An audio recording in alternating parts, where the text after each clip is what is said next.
Yansurullah yansurkum, bela cukup Allah. Allah pun butuh dibela enggak? Enggak. Belalah Allah dalam dirimu, maka Allah akan membelamu. Ketika kita mau beruzlah, mau hijrah, mau latihan mengenal diri, mengenal Allah, maka kita bukan mau belajar jadi orang suci, kita sedang belajar menjinakkan sifat-sifat buas yang ada dalam diri kita. Kita semua ini keturunan Nabi Adam, kesalahan itu akan berulang. Syaitan itu selalu berbicara pelan, syaitan itu selalu berbicara tulus. Dia syaitan uzlah, jadinya begitu.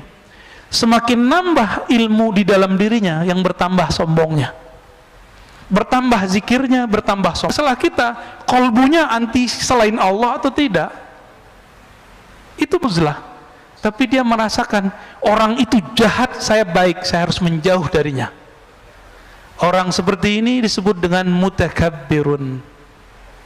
Ini orang uzlah, tapi dalam dirinya itu setan.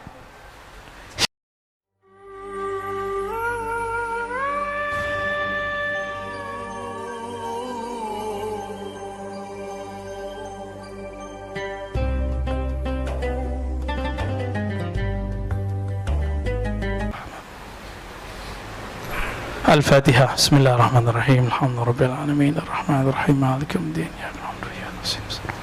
Shiratal ladzina an'amta 'alaihim ghairil maghdubi 'alaihim waladdallin. Kita masuk bab al-khalwah wal uzlah. Bab menyepi, berdiam diri, ya, bersunyi-sunyi, itu khalwah. Wal uzlah menyepi. Nah, jangan kebalik. Khalwat sudah jadi bahasa Indonesia, berkhalwat, mojok. Ini beda. Berkhalwat di sini, berkhalwat untuk Allah Subhanahu wa ta'ala.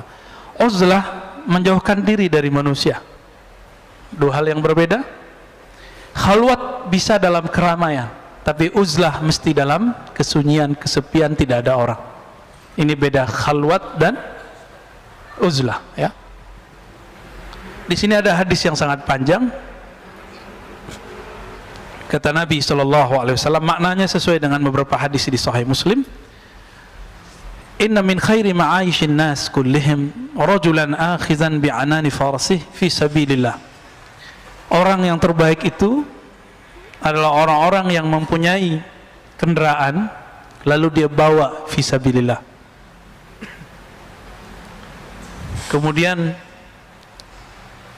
dikatakan di tengahnya, in sami'a faz'atan aw hay'atan kana ala matni farsi yabtaghi al-mauta aw al-qatla fi mazanni aw rajulan fi ghanimati lahu fi ra'si sha'fatin min hadhihi ash-shu'af aw fi batni wadi min hadhihi al-awdiyah yuqimu as-salata wa yu'ti az-zakata ya'budu rabbahu hatta ya'tiyahu al-yaqin laysa min nas illa fi khair. Ini terjemahan bebas saja, ya, karena kalau terjemah harfiah takut enggak bisa dipahami. Sebaik-baik orang itu yang punya kendaraan, lalu dia jadikan kendaraan itu untuk menghindari dari fitnah, kekacauan. Ngapain dia? Dia pergi ke gunung-gunung, ke tempat-tempat yang sunyi, sepi. Yuqimus shalah wa yu'tiz zakah. Dia mendirikan salat, dia menunaikan zakat, menunaikan hak-hak ubudiyah kepada Allah. Ya'bud rabbahu, dia menyembah Allah Ta'ala hatta ya'tiyahul yakin, sampai datang keyakinan. Yakin di situ artinya kematian. Laisa minan nas illa fi khair, ya. Tidak ada pada manusia kecuali cerita kebaikan tentang dirinya. Qala al-ustaz, berkata imam pengarang kitab ini, al-khalwah sifatu ahli safwah. Khalwat itu bersunyi-sunyi meskipun dalam keadaan ramai, itu sifat dari orang yang kalbunya bening, ahlus safwah. Maka bisa kita bersunyi dalam diri meskipun dalam keramaian, membuang selain Allah, tapi kita lagi sedang bersama selain Allah. Antum bekerja tapi niatnya karena Allah. Antum sedang berkeramaian, macet. Coba kalau pikirannya juga macet, gawat nggak? Dibel orang dikit langsung nyolot. Ini ciri-ciri pikirannya belum berkhalwat. maka bisa berkhalwat, mensunyikan diri dalam keramaian. Itu dia. Wal uzlah min amarati ahli al-wuslah. Adapun uzlah, menjauhkan diri dari manusia, ini adalah salah satu tanda-tanda dari orang-orang yang wusul kepada Allah Subhanahu wa ta'ala, orang-orang yang sampai kepada Allah. Kapan uzlah dan khalwat ini dipakai? Imam Kushairi mengatakan, labudda lil murid fi ibtida'i sulukihi aw halihi.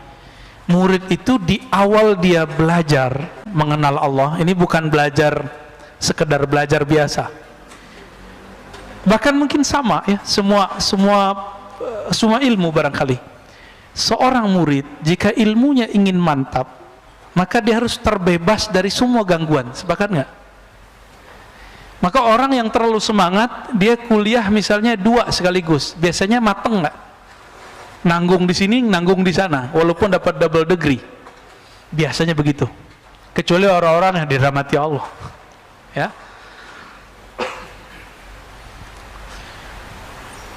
Atau misalnya, mohon maaf, antum menikah sambari kuliah, maksimal nggak kuliahnya? Atau menikah sembari nyantri, itu kiainya kira-kira bilang apa? Pulang aja, pulang aja tong, urus binimu gitu. Kira-kira seperti itu. Berat masalah ini. Itu sebabnya Syekh Yasin Al-Fadani, ulama kita tapi lahir di Mekah, Mbah Maimun Zubair itu murid beliau. Syekh Abdul Hamid Ad-Dari di Jakarta Selatan itu murid beliau. Syekh Abdul Razak, Kiai Abdul Razak di Kudingan Mampang itu murid beliau. Ada banyak sekali ya, sangat-sangat banyak. Kalau disebut satu-satu murid beliau itu banyak sekali. Nama gurunya yang tertulis 400, tapi nama muridnya saya nggak bisa hitung berapa ya, 400 ribuan kali ya, wallahu alam. Sangat-sangat banyak ya. Saya berguru kepada murid beliau, Abu Ya Syekh Kiai Haji Ahmad Marwazi. Sekedar setoran baca kitab, dapat ijazah, seakan-akan beliau membaca di depan gurunya, kita mengulang kisah itu kembali. Seperti dulu Imam Bukhari membaca hadis di depan Imam Ahmad, Imam Ishaq, Imam Humaidi. Nah, kita mencoba merawat itu, karena bagi kita mengikuti ulama terdahulu salafus saleh dengan cara menghidupkan tradisi itu. Bukan sekedar ngomong hadis ini Sahih Bukhari, enggak cukup. Itu namanya takhrij hadis. Tapi dengan membaca depan guru, ya. Dulu kita pernah mau buat itu di sini, tapi belum kesampaian ya. Buat kajian Sahih Bukhari, masing-masing antum punya walaupun PDF ya. Pelit, ya. Pulsa beli terus, rokok beli terus. Tapi giliran kitab Sahih Bukhari nggak punya di rumah. Nggak murid saya kalau nggak punya Sahih Bukhari di rumahnya. Beli Sahih Bukhari walaupun ringkasan. Minimal PDF. Ya, minimal aplikasi punya lah ya, masa nggak punya?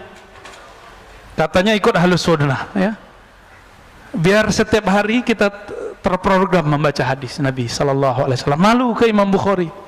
Imam Bukhari itu ngejar satu hadis bisa 5 bulan, 1400-an kilometer. Nanti antum nggak perlu nyari, kita anterin hadisnya. Kita anterin ke masjid-masjid. Karena sekarang marhalahnya marhalah dakwah, sedangkan marhalah beliau itu marhalatur riwayah.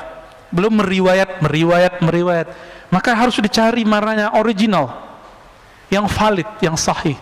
Sekarang kita tinggal menikmati supaya pemahaman kita valid, aman, tidak dimasuki oleh hawa nafsu. Maka kita riwayatkan pemahaman itu dari guru kita, itu disebut dengan sanad ijazah. Maka zaman ini bukan sunnat bersanad, wajib. Karena banyak orang mengklaim hari ini Ahlus Sunnah, tapi sanadnya tidak jelas. Belum lama ini dari luar negeri ada sahabat kita ngirim, Ustadz, ini ada teman saya, dia membid'ahkan akidah Asy'ariyah, membid'ahkan bermazhab, membid'ahkan tasawuf, lalu kemudian menyebutkan sanadnya. Dikirimlah sanadnya. Ternyata sanadnya kepada ulama, ada di Timur Tengah sana, Al-Utsaimin, Al-Utsaimin ngambil dari gurunya ngambil dari Umar Hamdan. Umar Hamdan siapa? Umar Hamdan seorang mursyid tarekat Sufiyah. Dia berakidah Asy'ariyah, bermazhab Maliki. Sampai ke atas semuanya orang ahlu sunnah wal jamaah.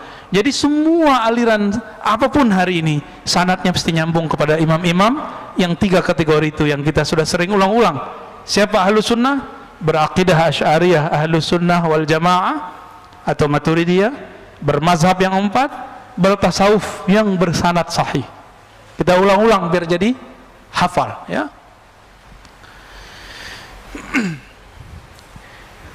Ketika seseorang belajar lalu ada pikirannya pecah, bisa konsentrasi nggak?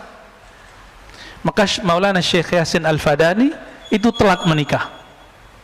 Untungnya Allah panjangkan umurnya, maka beliau bisa merawat anak-anaknya plus murid-muridnya. Umurnya panjang.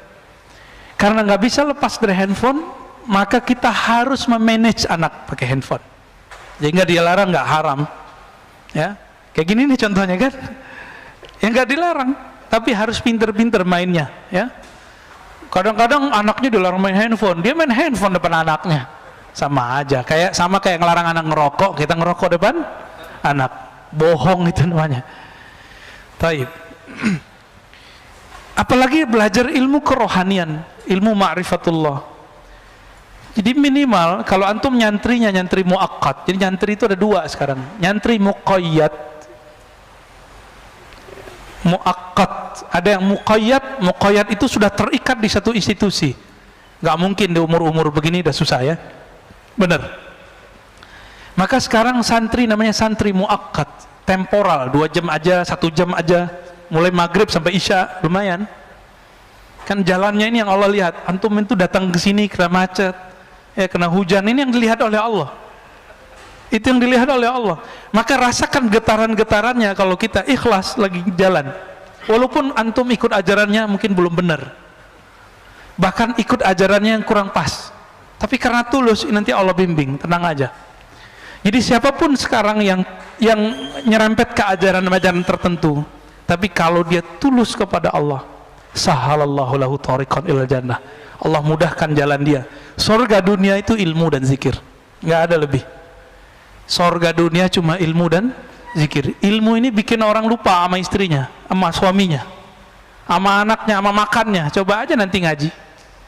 Kita buat kajian di Ribat, mulai dari jam 4 selesai jam 10 ngobrolnya, belum makan itu. Pas sudah selesai baru pada sendawa-sendawa semua, lupa makan. Jam 4 sampai jam 10 berapa jam tuh? 6 jam, ya. Kok bisa? Itu ruhnya sedang makan. Ashabul Kahfi, kenapa mereka bisa tahan tertidur lama tapi terasa sebentar? Karena mereka tidur dengan Allah Subhanahu wa taala yang memberi nutrisi rohani kepada kalbu mereka. Ya. An-nasu niyam idza matu intabahu. Orang itu semuanya tertidur. Kalau mereka mati, kalau mereka tertidur barulah itu bangun. Ya. Taib. Jadi minimal ketika santri muakkad, nanti handphonenya nggak diaktifin ininya, deringnya, ya, datanya, gitu ya, supaya nggak terganggu. Walaupun 2 jam, 1 jam setengah, tapi dilihat oleh Allah. Kan yang Allah lihat kolbu. Ada santri masuk ke pesantren, tapi hatinya di rumah. Ya, saya baru nyantri ketika kuliah, pesantren mahasiswa, khusus hadis. Jadi gelar LC saya bukan LC Timur Tengah, ya, saya luruskan. Maka saya nggak pakai doktor MA aja dipakainya. LC itu kalau mau ngajar hadis baru saya pakai. Karena LC di situ adalah lisensi dalam mengajarkan kutubus sittah, hadis-hadis Sahih Bukhari, Muslim, Abu Daud, Tirmizi. Yang mungkin jurusan doktor hadis pun belum khatam itu. Maka LC kita bukan LC S1 itu, bukan S1 Timur Tengah, enggak. Tapi prinsip ngajinya memang dari sana, ya. Itu yang dipakai oleh Syekh Yasin dulu setiap Ramadan beliau khataman. Ya, yang dipakai oleh Syekh Ali Mustafa dulu di Riyadh, ya, oleh masyayikh-masyayikh kita dari dulu. Jadi jangan salah paham, ya. Saya cuma belajar kepada ulama Suriah, ulama Yaman, ulama India, ulama Mesir, secara informal. Tapi ketika saya belajar, hati saya full bersama beliau. Maka setiap gerak-gerik beliau itu selama dari 2006, 2007, 2008, itu saya nggak bisa menghilangkan dari memori pikiran ini. Jelas gitu, kayak slow motionnya kelihatan. Maka apapun yang beliau ajarkan itu nggak bisa saya lupakan. Kuncinya satu, mahabbatul ilm wa sahibul ilm. Mencintai ilmu dan orang yang diberikan ilmu. Antum kalau cinta nggak capek-capek ngapal, ingat saja orangnya, semua ilmunya ingat. Itulah ilmunya para sahabat, itulah ilmunya Imam Bukhari. Imam Bukhari itu nggak susah-susah ngapal, dia cukup ingat, dia cinta gurunya langsung dihafal semua. Kalau kita gimana? Susah mencintai guru ya, bukan cinta nafsi ya, bukan. Ini cinta ruhiyah, cinta secara rohani. Baik. Ketika seseorang ingin membersihkan dirinya dari selain Allah, maka yang harus dilakukan di awal kali adalah uzlah. Tapi uzlah di zaman ini susah nggak? Susah ya, paling antum harus ke Sumatera dulu, suluk tarekat, atau ke Yai Syakur di Indramayu ya. Udah ribet hari ini mencari tempat suluk, tempat beruzlah, sudah susah. Maka yang bisa kita lakukan terutama di keramaian kota sekarang adalah al-khalwah, berkhalwat. Jadi tolong setiap hari, setiap malam menyempatkan waktu bersama Allah sebelum subuh atau sebelum tidur, hatta walau rubu' sa'ah ya, walaupun cuma seperempat jam, kalau bisa setengah jam, kalau bisa 1 jam. Ngapain? Ya zikir Quran, zikir Quran, zikir Quran, zikir sholat, udah gitu aja, nggak ngapain lagi. Kita sudah tersita lama dengan handphone, katanya anti Cina, tapi handphonenya Cina ya. Anti Amerika, handphonenya Apple. Jadi ternyata bukan itu masalah kita. Masalah kita, kolbunya anti selain Allah atau tidak. Itu masalah kita. Mau di tangannya Apple atau Oppo, Oppo bahasa Jawa kali ya.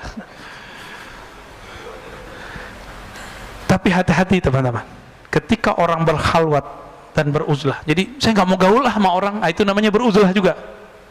Ada orang beruzlah, tapi dia merasakan orang itu jahat, saya baik, saya harus menjauh darinya. Orang seperti ini disebut dengan mutakabbirun. Ini orang uzlah, tapi dalam dirinya itu setan. Setan uzlah, jadinya begitu. Semakin nambah ilmu di dalam dirinya, yang bertambah sombongnya, bertambah zikirnya, bertambah sombongnya. Maka nanti dia akan ngomong orang, ente zikirnya berapa, gua zikir berapa, saktian mana kita, nanti ngomongnya gitu pak. Adu makrifat kita. Emang makrifat apaan sih, kok bisa diadu-adu? Makrifat nggak bisa diadu pak. Yang bisa diadu nih, ini bisa diadu nih ya, isi otak bisa diadu, yakin bisa diadu, makrifat nggak bisa diadu, karena langsung makrifat itu yang disebut al-haq. Jadi kalau antum baca Al-Quran, al-haqqu min rabbika fala takunanna minal mumtarin, al-haq dari Allah itu makrifat, artinya pengetahuan yang pasti itu hanya dari Allah. Maka jangan pernah ragu, dan itu pintunya cuma satu, al-bab al-muhammadi, yaitu pintu Rasulullah sallallahu alaihi wasallam. Maka yang tidak melewati jalur kenabian tidak akan sampai kepada al-ma'rifah. Ma'rifatnya semu, saktinya semu, alimnya semu. Alim di sini kena stroke habis pak, bener nggak? Antum mau banggain hafalan, kena stroke habis, nggak bisa ngapa-ngapain, nggak bisa membanggain ini. Banggainnya harus ilmunya ilmu qalbu. Maka dalam Al-Quran selalu kalimatnya lahum qulubu ya'qiluna biha, mereka punya hati yang mereka berakal dengan si qalbu. Jadi jangan hanya berakal dengan ini, dengan kecerdasan intelektual. Kita harus berpikir, berakal, sumbernya, resource-nya adalah qalbu ya. Kalau saya mau pakai akal-akalan pak, saya mungkin debat tiap hari. Ya, tapi apa untungnya debat? Kalau kita menang emang orang ikut kita? Kan enggak. Enggak bakal, ya. Orang kalau kalah debat, egonya yang main. Gengsi gitu. Itu yang terjadi. Nauzubillah min dzalik. Jadi kita pun kalau menghindari satu komunitas, bukan karena komunitas itu kita anggap akan menyakiti atau akan merusak diri, tapi kita mengatakan, jika aku masuk satu komunitas ini, mungkin akulah penyebab mereka rusak. Ini baru orang mutawadhi', baru uzlahnya benar. Jadi uzlah zaman now adalah tidak masuk ke dalam komunitas yang membuat kita terpapar dunia, membuat kita melenceng dari akhirat, melenceng dari Allah Subhanahu wa taala. Nah, ketika kita menjauhi komunitas begitu, bukan kita menuduh mereka, tapi kita menuduh diri sendiri. Kalau aku ada di sana, mungkin akulah penyebab mereka cinta dunia. Ini bedanya, ya. Maka hati-hati, ini banyak setan itu bisa masuk Pak ke dalam diri para pengamal tarekat, bisa masuk kepada dokter, profesor, bisa masuk ke ustadz, bisa masuk ke siapa aja. Kalau nggak begitu, mana mungkin Sayyidina Adam bisa tertipu? Nabi Adam, Nabi kita, kakek kita semua. Maka ini keturunan Nabi semua kan? Cuma Nabi Adam, bukan Nabi Muhammad. Karena kita semua ini keturunan Nabi Adam, kesalahan itu akan berulang. Syaitan itu selalu berbicara pelan. Syaitan itu selalu berbicara tulus. Dia jual ketulusan dan dia jual keilmuan. Maka syaitan akan menjual keyakinan, karena dia pernah mengalami ujian keyakinan ribuan tahun beribadah di langit dan di bumi, sehingga Allah angkat dia setara dengan malaikat. Fasjudu li Adama, ujiannya diuji sujud ke Adam, dia nggak mau. Kenapa?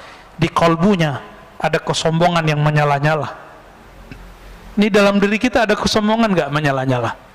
Kalau ada, orang sedikit senggol kita marah, ya, kita mau bunuh orang itu Pak jadinya. Tapi kalau kita merasa bukan siapa-siapa, jika ada orang mau nyerang kita, ya kita maafin, mungkin dia salah faham, ya. Rasulullah Shallallahu Alaihi Wasallam melakukan itu berkali-kali, ya, dicaci maki segala macam, bahkan dibentak, ya. Yang paling sedih itu Nabi dibentak oleh sahabat tercintanya Umar, tapi Nabi faham Umar lagi galau. Apa kata Sayyidina Umar radhiyallahu ta'ala anhu? Belum lagi galau. Rasulun anta, ente bener Rasul gak sih? Antum coba ngomong sama aneh, ente beneran Ustadz gak sih? Kalau saya baper, saya tersinggung, tapi kalau saya faham antum, saya gak akan marah. Nah, itulah bagaimana dewasanya Rasulullah.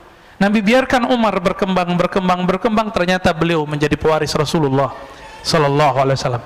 Jadi kadang-kadang orang-orang yang benci sama kita hari ini, yang marah sama kita hari ini, siapa tahu nanti menjadi orang yang sangat cinta kepada ilmu yang kita kembangkan. Amin ya rabbal alamin. Jadi jangan bawa nafsiyah ego diri, ya, yang kita kedepankan Allah Subhanahu wa taala. Maka beliau mengatakan, ya, wa man istasghara nafsahu fahuwa mutawadhi. Siapa yang beruzlah karena memandang dirinya kotor, takut merusak manusia, itulah yang disebut muslim hakiki mutawadhi. Kembali ke hadis yang sering dibaca oleh para asatis, al-muslimu man salimal muslimuna min lisanihi wa yadihi. Muslim yang hakiki, yang mutawadhi, muslim yang khawatir orang lain tersinggung oleh lisannya. Maka saya katakan tadi, jika teman-teman salafi tersinggung oleh kalam saya, maafkan saya, ya. Jika teman-teman tarekat sufi tersinggung dengan kalam saya, tolong maafkan saya. Jika teman-teman yang ahli dalam ilmu apa kurang berkenan dengan saya, mohon maafkan saya, supaya masalah kita selesai di dunia. Lewat dari itu, antum mau debat, ayo kita debat, ya. Antum mau adu kitab, ayo kita adu kitab. Tapi unsuran benci, sakit hati, tolong dibuang dulu. Kalau enggak, kita enggak usah berdiskusi, ya, enggak usah berkalam, enggak ada manfaatnya. Gimana? Antum ketika tidak masuk yang disebut hijrah, ya, ini jebakan setan nih ketika hijrah. Aku mau hijrah deh dari kelompok ini, komunitasku, di situ orangnya jahat-jahat, di situ orangnya kotor-kotor. Kalau itu yang ada, fa'anta mutakabbirun, maka kamu pewaris setan, pewaris iblis. Di dalam dirimu ada sifat permanen iblis, yaitu sombong. Jadi kepada teman-teman saya yang sedang merasakan dirinya hijrah, jangan berpikir bahwa orang-orang yang kita tinggalkan itu orang-orang jahat. Kita katakan, mungkin akulah penyebab mereka jahat. Dari mana ilmu ini? Dari Sayyidina Adam. Siapa lagi kita berguru kalau ke Al-Quran? Apa kata Sayyidina Adam ketika beliau berhasil dijebak oleh iblis? Apa kata Nabi Adam? Ya Allah, iblis yang disalahkan. Begitu enggak? Hah? Emang begitu? Enggak. Apa katanya? Rabbana zalamna. Ya Rabb, aku yang salah, kami yang salah. Ini ilmu Nabi Adam, Pak. Mau dapat ilmu Nabi Adam? Kalau ada masalah dia nggak nyalain orang, dia nyalain diri sendiri. Ketika ada masalah nggak childish. Jadi dua aja di dunia, childish dan sombong. Ini karakter orang yang suka nyalahin orang. Kalau di dunia kerja, satu tim nggak mau salah, dia salahin tim yang lain atau temannya. Maaf bos, ini bukan karena saya, tapi karena si Anu nih, lupa nih. Nggak mau mengaku kesalahan. Kalau dalam dunia keilmuan, kiber. Kalau tadi childish, sombong. Ya, orang sombong nggak mau ngaku kalah dan nggak mau ngaku salah. Ngaku kalah dan salah ini dua hal yang berbeda, dan itu paling berat. Ya, paling berat. Jadi antum kalau diajak berantem orang ngaku kalah aja. Masih ingat cerita anak Nabi Adam? Ini turun. Jadi sifat Nabi Adam ketika turun ke anaknya, Habil dan Qabil. Siapa yang mengaku kalah? Habil. Apa kata Habil? Jika memang nyawaku membuat engkau bahagia, ambil. Ada nggak antum yang begitu? Atau di dalam diri kita masih ada yang kebuasan? Buas. Saya rasa ini yang perlu dijinakkan, ya. Coba jinakkan dulu itu. Maka di dalam kitab ini, ketika kita mau beruzlah, mau hijrah, mau latihan mengenal diri, mengenal Allah, maka kita bukan mau belajar jadi orang suci. Kita sedang belajar menjinakkan sifat-sifat buas yang ada dalam diri kita.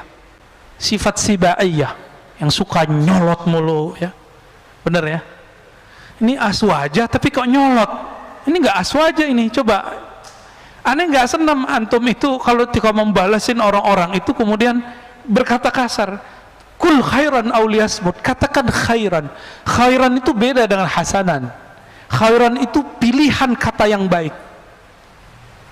Kalau hasan itu mungkin baik aja, indah aja. Tapi khairan, tidak semua yang indah menurut kita indah menurut orang. Mungkin saya kurang khairan sehingga antum bertengkar, ya, sehingga di sosmed terjadi begitu, ya. Maka atubu ilallah. Jadi malam tadi saya zikir, ya Latif, ya Latif, ya Latif, ya Latif, ya Latif, ya Allah yang Maha Latif. Ini saya berjuang untuk mengeksiskan ajaran engkau, atau saya mengeksiskan saya, mazhab saya, manhaj saya. Disitulah Al-Latif. Allah kemudian melembutkan hati. Alhamdulillah, ternyata memang benar. Setiap kali orang menyebut nama Allah, Allah akan memasukkan nur ke dalam kolbunya. Bertahap, bertahap, bertahap. Dan disitulah Nabi mengatakan, istafti qalbak, baru sah, mintalah fatwa ke dalam kolbumu. Jadi kalau sudah dizikirkan kolbu, baru boleh dimintain fatwa, Pak. Kalau belum dizikirkan kolbu, yang di kolbu itu bercampur dengan hawa nafsu, belum bisa dimintain fatwa. Istafti kolbaknya belum berlaku, mintalah fatwa ke dalam kolbumu. Kolbu itu wilayah terdalam kita, yang ketika dia berzikir dia akan mengalah. Gak apa-apalah ngaku kalah, ya. Kalah debat gak apa-apa, saya gak marahin antum kok, ya. Kalau mau buat forum-forum perdebatan ilmiah, teman kita Ahlus Sunnah banyak yang siap berdebat, ya. Nanti bukan aneh yang maju, ya, aneh nggak pintar debat.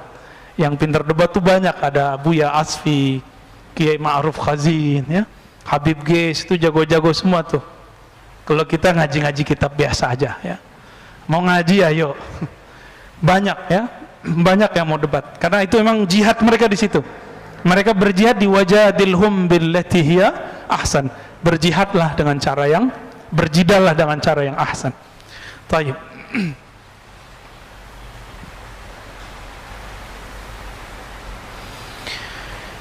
Ada orang berkhalwat, nyepi ke Gunung Salak, tapi karena tauhidnya tidak benar, apa yang terjadi? Keluar-keluar jadi nabi. Ya, nah, ini masalah ini. Maka kata beliau, wa min adabil uzlah ayuhassila minal ulum ma yusahhih bihi uqada tauhidih.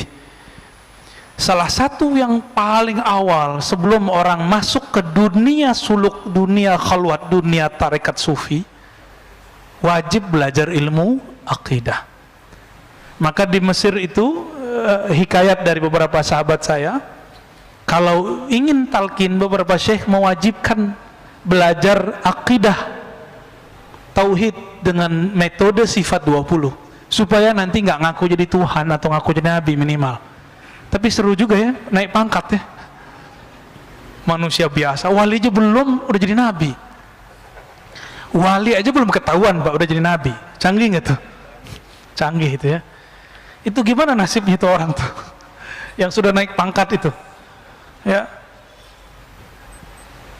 Likai la yastawiyahu syaitan biwasawisih. Apa faedah belajar tauhid yang benar? Supaya syaitan tidak mewaswaskannya ya, mewaswaskannya. Was-was ini sekarang ternyata ketika belajar tauhidnya tidak sesuai dengan manhaj ahlus sunnah, was-was itu sekarang nggak hanya ketika masuk suluk tarekat, tapi ketika belajar apa saja, antum kalau nggak benar tauhidnya merasa paling benar, ini yang paling bahaya. Jadi was-was syaitan yang paling gawat hari ini yang masuk ke dalam kolbu manusia adalah merasa dirinya lebih benar. Yang paling benar siapa? Allah. Akhirnya mereka berpikir kita ini nggak yakin dengan apa yang kita ajarkan. Kita yakin. Yakin kita disebut ilmu yakin, ainul yakin, hakul yakin. Tapi al-yakin kullu itu milik Allah ya. Jadi kita paling tinggi cuma sampai hakul yakin, selebihnya kita pulangkan kepada Allah. Di atas al-yakin itu namanya al-haq. Al-haq itu cuma milik Allah. Jangan pernah ambil al-haq Allah. Antum ambil al-haqnya Allah, itulah kibir yang sebenarnya. Jadi tahu sebenarnya rahasia iblis. Iblis kenapa dimurkai? Jauh sebelum dia disuruh untuk sujud kepada Sayyidina Adam, dia ingin memakaikan baju al-haq itu. Makna al-haq itu mau dia pakaikan ke dalam dirinya. Maka Allah Ta'ala sudah murka kepada iblis, tapi masih Allah sembunyikan, diuji dengan yang zahir. Adanya Sayyidina Adam, ternyata dia masih sombong, dan dia mengatakan ana khairum, aku lebih baik daripadanya ya.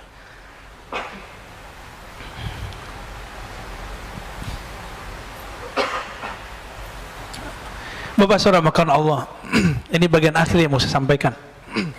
Kalau mau ingin husnul khatimah, mau husnul khatimah nggak? Meninggal husnul khatimah, perbanyak amal dalam keadaan khalwat. Sebelum subuh, sebelum berangkat ke masjid, atau sebelum tidur, atau beramal sunat di rumah, perbanyak amal. Hatta harim kita nggak tahu, hatta anak kita nggak tahu kita lagi zikir apa. Kalau bisa begitu. Kata pasangan kita nggak ngerti berapa jumlah zikir kita. Mungkin dia tahu teknik zikir kita, tapi tidak tahu berapa jumlah zikir kita. Dan jangan pernah keluarkan saya zikir sekian, kecuali antum jadi guru lalu ingin memotivasi murid. Jangan pernah. Suatu kali ada seorang datang kepada Imam Abu Yazid Al-Bustami dan mengatakan, sumtu 20 sana ya Syekh, wahai tuan guru, aku sudah berpuasa 20 tahun. Apa kata beliau? Aftarta, kamu baru saja berbuka. Karena orang selevel dia 20 tahun berpuasa, seharusnya sudah masuk level puasa batin. Puasa ruhani, yaitu tidak memamerkan amalan depan orang. Maka kalau pengajian ya, nggak usah pasang postingan lagi kajian nih gitu. Kalau dulu unik, lagi dengerin azan di Masjidil Haram, lagi dengerin azan nih, pakai J lagi azan di Masjidil Haram. Allahu Akbar. Nggak usah. Ya. Bangun tidur malam hari, bangunin teman, bangun dalam hati nggak selamat, biar teman tahu aku udah bangun duluan. Hati-hati. Mainannya setan halus tapi nyata, itu beda. Halus dengan nyata dengan tampak ini pasti dia fisik, tapi kalau nyata kadang-kadang dia halus tapi terasanya jelas. Rasakan saja dialog hati kita bertengkar ketika kita mau pamer. Benar ya? Itu yang pertama. Yang kedua, teman-teman, tunjukkan kepada Allah bahwa kita hambanya, baik dalam sunyi ataupun keramaian. Itu sama. Ini ciri-ciri orang yang lulus khalwat. Walaupun tidak khalwat 40 hari, tapi antum lakukan ini setiap hari. Mencoba kualitas zikir dan amalnya sama ketika sendiri dan sama ketika bersama orang. Insya Allah ini sudah berhasil disebut khalwah dar anjuman, kata Syekh Naqsyaband. Berkhalwat dalam keramaian. Al-khalwah fil jalwah, begitu kata Maulana Imam Khalid ya, Ad-Dimashqi Al-Baghdadi. Berkhalwat tapi dalam keramaian. Inilah ajaran Imam Ghazali yang dia wariskan dari Abu Ali Al-Farmadi, bersambung kepada Rasulullah sallallahu alaihi wasallam. Maka sebaik-baik orang bukan yang menjauh dari manusia, tapi sebaik-baik orang yang dia bergaul dengan manusia tapi kalbunya tetap bersama Rabbun Nas, Allah Subhanahu wa taala. Panitia apa? Ini sampai ba'da azan masih lanjut? Masih lanjut ya? Oh ya, saya ingat saya begitu ya. Lalu ketika antum berkhalwat ya, berarti kita lanjut dulu deh. Ada wali cerita, ini kan sempat rame sebelum puasa. Ada seorang Habib dibully karena dia cerita tentang gurunya atau Habib Fulan bisa bertemu Allah 40 hari sehari semalam gitu ya. Apakah itu cerita baru, cerita lama?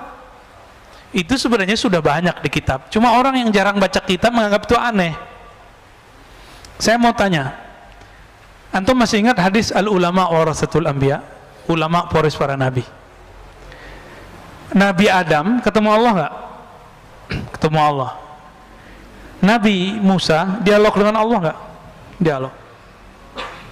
Nabi Isa, Nabi Muhammad, semua nabi itu punya pertemuan dengan Allah dengan cara yang berbeda. Yang sempurna cuma Nabi Muhammad, sama sendal-sendalnya dibawa ke aras. Ini bedanya. Nabi Musa pingsan dulu baru merasakan hadirnya Allah. Padahal Nabi Musa sudah berdialog dengan Allah berhari-hari, 40 hari. Nah, di sini dikatakan yuhka an Abi Yazid. Jadi Abu Yazid ketika berkhalwat, Abu Yazid ini ulama salafus saleh, wafat tahun 261 Hijriah, sama dengan Imam Muslim, pengarang Sahih Muslim. Apa kata beliau? Ra'aitu Rabbi Azza wa Jalla fil manam. Aku melihat Allah Ta'ala dalam mimpi. Mungkin nggak? Dalam mimpi loh? Mungkin. Coba kalau nggak percaya, buka kitab Ta'bir Mimpi, karya Ibnu Sirin, An-Nablisi, dan banyak ulama. Ada di situ ru'yatullah, melihat Allah Subhanahu wa Ta'ala. Fakultu kaifa ajiduka. Lalu aku bertanya, ya Allah, bagaimana cara aku menemukanmu, bertemu denganmu? Faqal fariq nafsak wa ta'al. Hai Abu Yazid, fariq nafsak, tinggalkan egomu, nafsiyahmu, ta'al, ayo kita ketemuan. Maksudnya apa? Maka yang menghalangi kita dengan Allah itu apa? Nafs. Angan-angan, masa sih? Gak mungkin zikir 100 kebanyakan, apalagi dikasih 1000. Apalagi antum kena racun bilang zikir 1000 bid'ah. Ya? Ya salam.